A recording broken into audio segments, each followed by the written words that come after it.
sebenarnya ia telah meninggalkan seluruhnya tanpa ia sadar.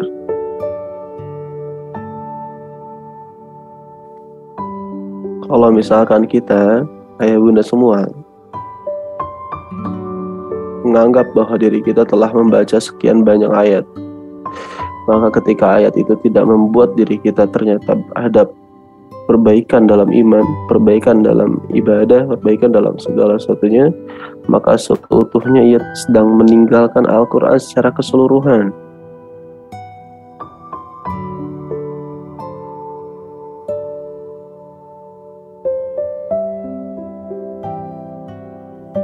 Coba deh, makanya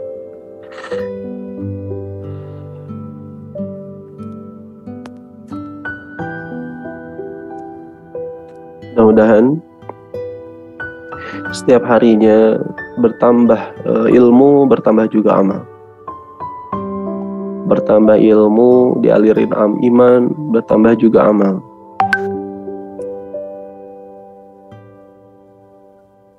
Yang sudah istiqomah, mudah-mudahan Allah jaga istiqomahnya. Yang belum istiqomah, mudah-mudahan Allah hadirkan istiqomahnya. Cara biar istiqomah itu ya istiqomah. Karena istiqomah adalah suatu kebiasaan yang sudah dibiasakan, yang awalnya adalah dari paksaan.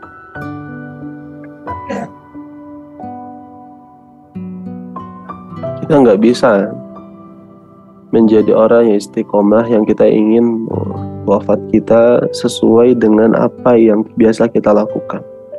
Kalau kita tidak mengistiqomahkan kebaikan, maka nggak bakal diakhiri dengan kebaikan itu. Meskipun kita nggak tahu ya kebiasaan mana yang Allah ridhoi, kebiasaan mana yang ternyata Allah biasa saja anggap itu suatu hal yang tidak terlalu berharga bagi kita.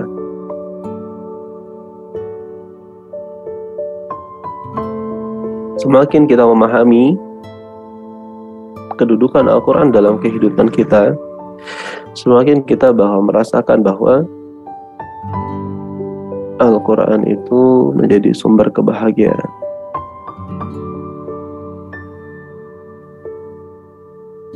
Dan semakin kita memahami kedudukan Al-Quran, semakin kita mau melanjutkan perjuangan Rasulullah SAW dalam mendebarkan cahaya Al-Quran.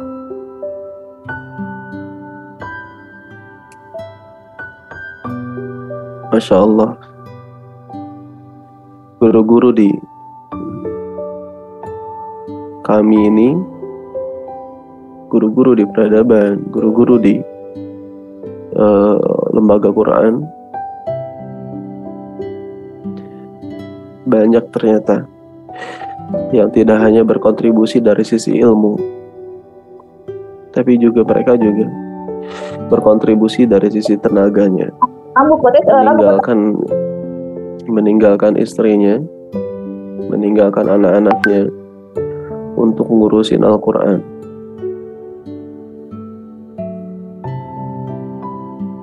Bunda tahu nggak? Ada seorang guru saya. Beliau bangun rumah besar, terus kemudian beliau jadiin itu sebagai rumah Quran. Kemudian dia mengajarkan Al-Quran. Itu uangnya dari mana? Itu uangnya uang pribadi. Itu uangnya uang pribadi beliau. Ia gunakan untuk membangun rumah Quran atau rumah tahfidz lah. Terus kemudian muridnya nanya, ini guru saya cerita,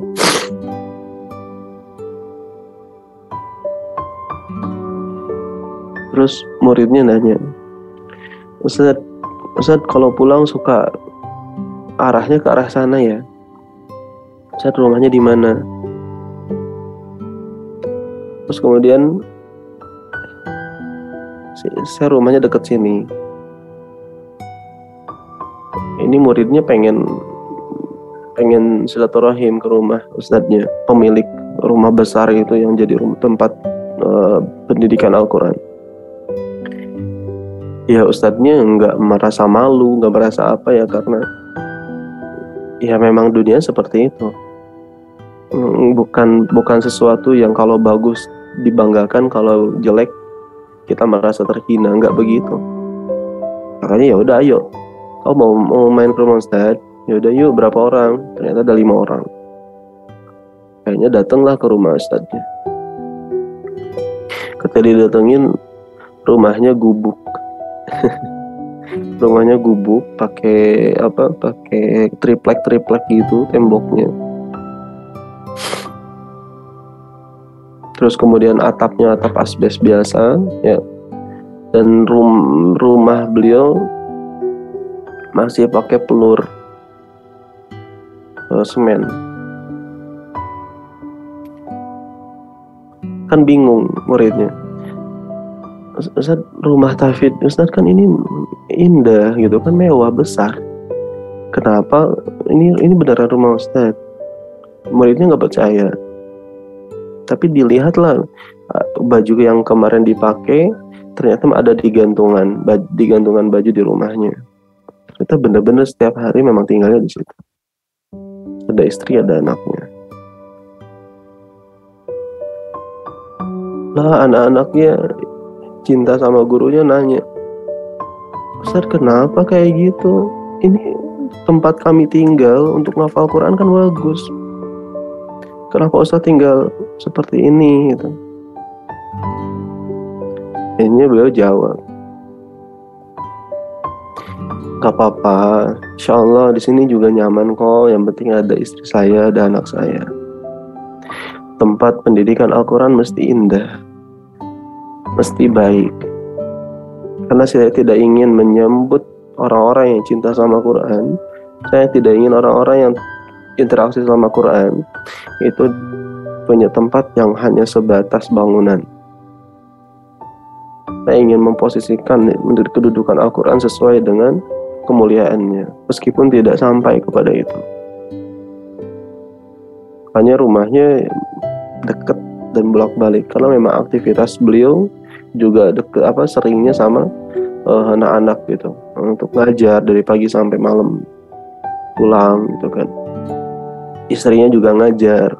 Kayaknya ya aktivitasnya seperti itu, dan rumahnya itu hanya untuk rehat saja. Gitu. Itu cerita guru saya. Dan saya juga baru tahu ternyata perjalanan beliau seperti itu. Meskipun sekarang alhamdulillah, sekarang sudah Allah izinkan tidak hanya memperbaiki dan membaguskan tempat pendidikan Al-Qurannya, tapi juga Allah juga rezekikan tempat tinggal yang layak untuk guru saya. Diri kita ternyata ada perbaikan dalam ini. Kalau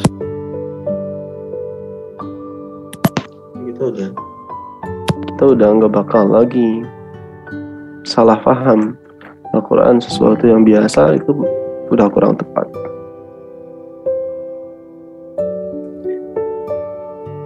Makanya ya bunda semua,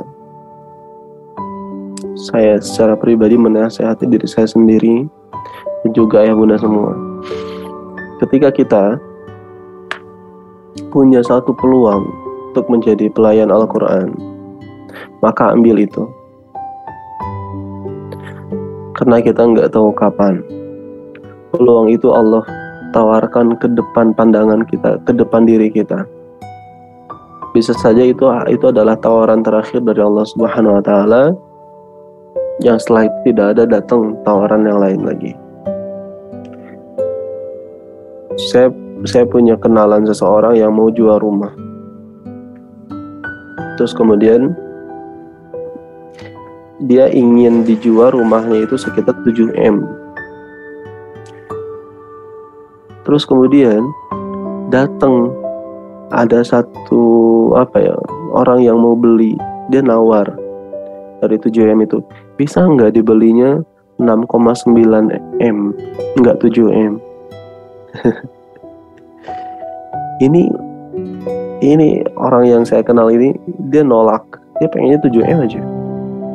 Nganggap kalau orang ini tuh, orang yang mau beli itu pasti dia punya lah 100 juta lagi mah gitu kan untuk jadi 7M. Maka dia pertahankan, nolak dia. Akhirnya apa? Pembeli itu nggak jadi. Oh ya udah, kalau nggak mau, saya pengen tadi itu 6,9 M. Tapi kalau nggak diterima, ditolak, ya udah, nggak apa-apa, makasih banyak. Lah, lepas aja. Setelah itu dilepas, maka tidak ada lagi yang nawar 6,9. Banyaknya adalah 4, 3,5. Nggak ada lagi pokoknya. Sampai beberapa tahun kalau nggak salah udah 2 tahun. Udah 2 tahun. Nggak ada lagi yang nawar. Oh ya Allah. Maka saya dikasih ini sama penjelasan sama kakak saya. Penjualan rumah itu seperti penjualan kambing katanya. Bener gak ya Bunda? Seperti jual beli kambing. Apa? Kalau ada yang beli, kalau ada yang nawar, langsung jual. Karena kambing itu kita nggak tahu dia nanti hari besok mati atau enggak kan, sakit atau enggak. Akhirnya nggak bisa dijual katanya. Nah, jual rumah juga sama kayak gitu. Tawaran-tawaran kayak gitu yang menurut kita, aduh, bedanya dikit ya.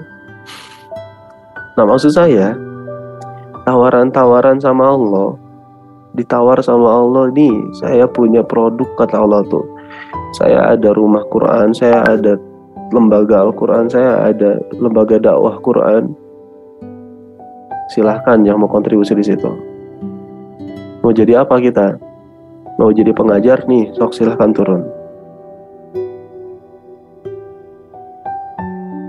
Nih, kata Allah tuh, saya mau kamu mau jadi kepalanya, silahkan kontribusi yang seoptimal mungkin untuk Quran.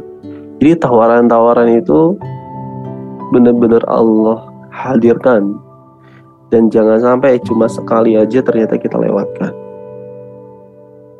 Kita nggak tahu kita wafat kapan ya kan.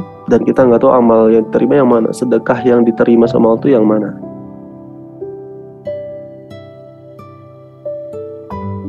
Ini mumpung saya masih teringat, titip doa untuk Bunda Devti. Tolong doakan kami ya, jamaah Insu, mudah-mudahan Allah izinkan umroh nanti insyaallah.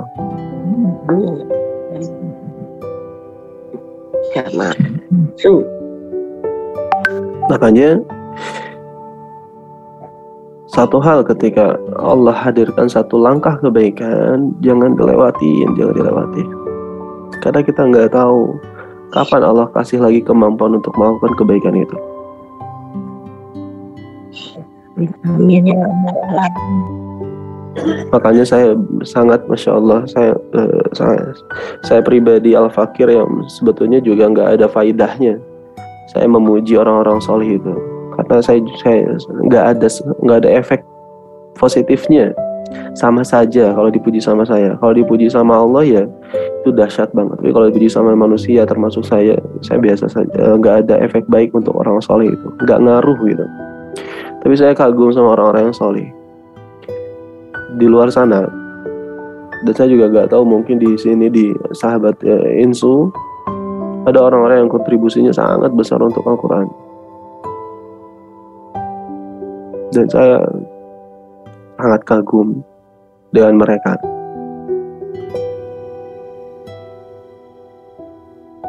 Dan saya berharap mudah-mudahan mereka yang kontribusi untuk Al-Quran ini kelak di yaumul akhir menjadi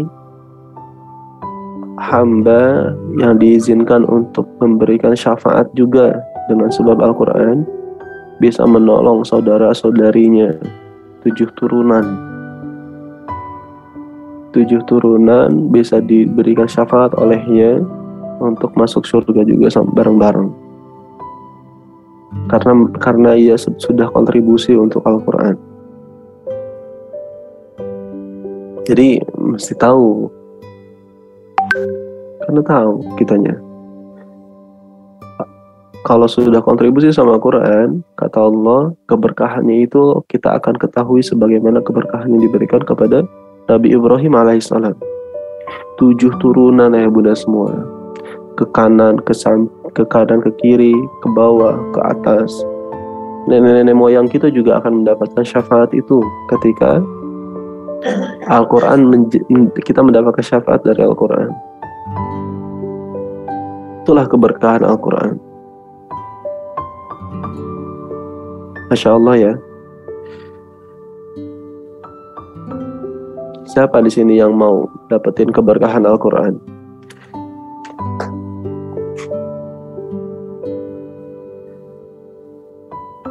Siapa di sini yang mau nggak cuma anak-anaknya yang selamat dari di akhirat nanti dan kemudian menjadi digolongkan termasuk pada ahlul Quran?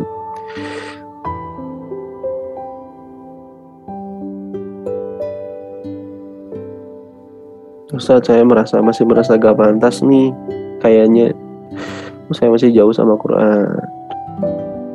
Maka memulai langkah. Langkah pertama itu adalah satu niat yang menjadi sebab Allah lanjutkan langkah-langkah selanjutnya. Coba terus. Bismillah ya, kita saling doakan ya. Bunda semua, saling doakan, mudah-mudahan kita semua menjadi salah satu di antara hamba yang mendapatkan syafaat Al-Quran.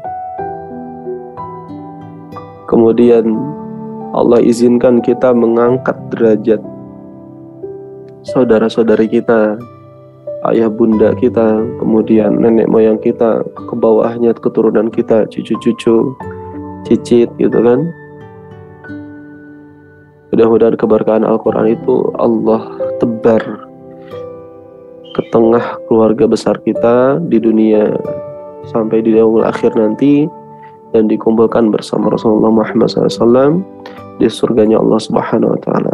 Amin. Allahumma amin.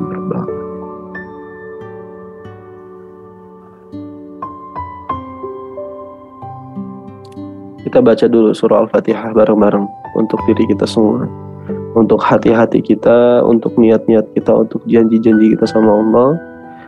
Mudah-mudahan Allah hujamkan iman, Allah hujamkan rasa cinta kepada Al-Quran, kepada Rasulullah, kepada Allah Subhanahu Wa Taala, serta Allah wafatkan kita ketika hati kita sudah terpaut kepada Allah, Rasulullah, dan Al-Quran Al-Karim. Ala hadhihi niyah wa likullin niyatin salihah. Al-Fatihah. A'udzu billahi minasyaitonir rajim. Bismillahirrahmanirrahim. Alhamdulillahi rabbil alamin. Arrahmanir rahim. Maliki yaumiddin. Surah Al-An'am.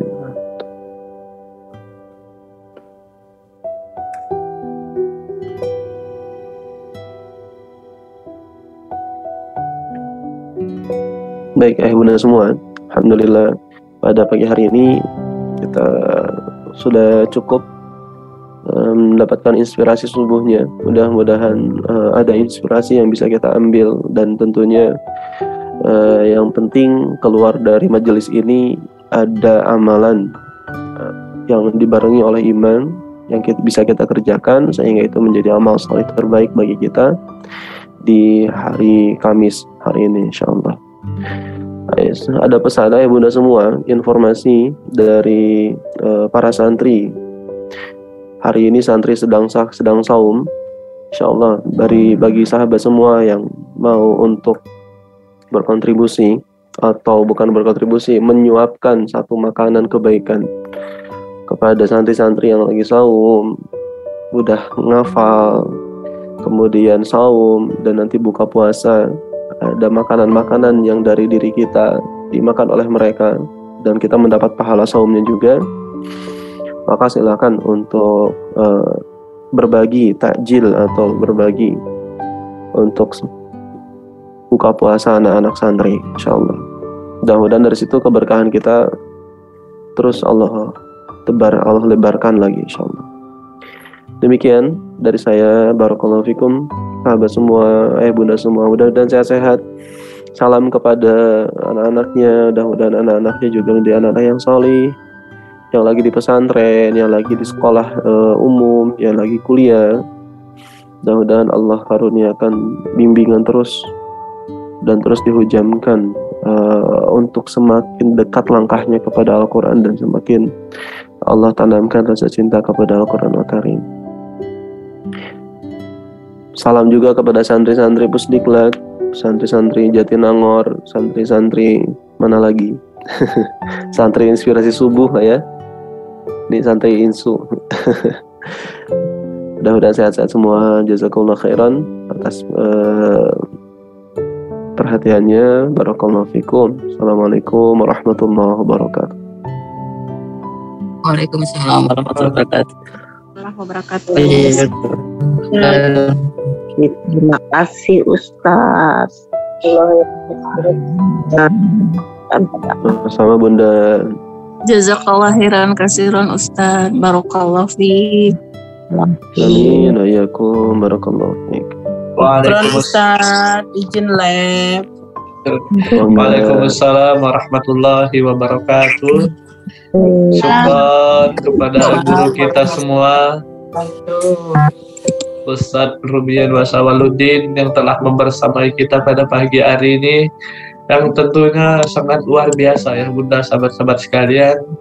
Jika kita membahas tentang Al-Quran, jika kita membahas tentang perjuangannya Rasulullah, tentunya akan menjadi tamparan besar bagi kita semua. Sudahkah kita bersungguh-sungguh dengan Al-Quran? Sudahkah kita mencintai dan sebagaimana dia mencintai kita? Tentunya mari sama-sama kita berjuang, sama-sama saling mengingatkan, sama-sama saling mendoakan agar kita semakin cinta dengan Al-Quran, kita semakin cinta dengan Nabi Muhammad SAW. Ayah bunda, sahabat-sahabat sekalian, bagi ayah bunda yang ingin berbagi kebaikan kepada para penghafal Al-Quran, berbagi kebaikan kepada para ahli puasa, yang alhamdulillahnya ya bunda, sahabat-sahabat sekalian, para santri maupun yang di Jatinangor ataupun di Cianjur sedang melaksanakan puasa sunnah, puasa pada hari Kamis.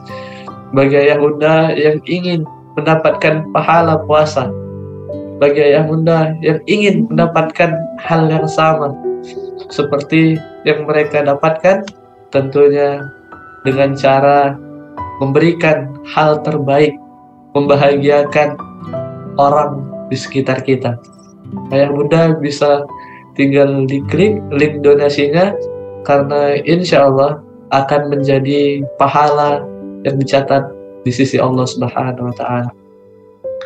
Dan ayah bunda, sahabat-sahabat sekalian, jangan lupa untuk bahagia, terus berjuang, terus bersemangat. Mohon doanya dari ayah bunda, sahabat-sahabat sekalian, untuk kami para santri untuk agar istiqomah dengan Al-Quran, karena tentunya banyak sekali godaan zaman, banyak sekali godaan dan ujian. Yang kami harapkan ialah doa serta dukungan dari ayah bunda sekalian agar kami tetap istiqomah dengan Al-Quran. Marilah kita cukupkan acara inspirasi subuh ini dengan mengucapkan lafaz hamdalah, alhamdulillahirabbil alamin, alhamdulillahirabbil alamin, alhamdulillah. Selawat Allahumma sholli ala sayyidina istighfar, astaghfirullahalazim, astaghfirullahalazim. Sempurnakan dengan doa kifaratul majlis. Subhanakallahumma wa bihamdika asyhadu an la ilaha illa anta astaghfiruka wa atubu ilaik. Mohon maaf atas segala kesalahan dan kekurangan. Kepada Allah saya mohon ampun. Terus bahagia, terus tersenyum. Insyaallah kita dipertemukan di surga Allah Subhanahu wa Ta'ala. Amin ya rabbal alamin. Sekian. Wassalamualaikum warahmatullahi wabarakatuh.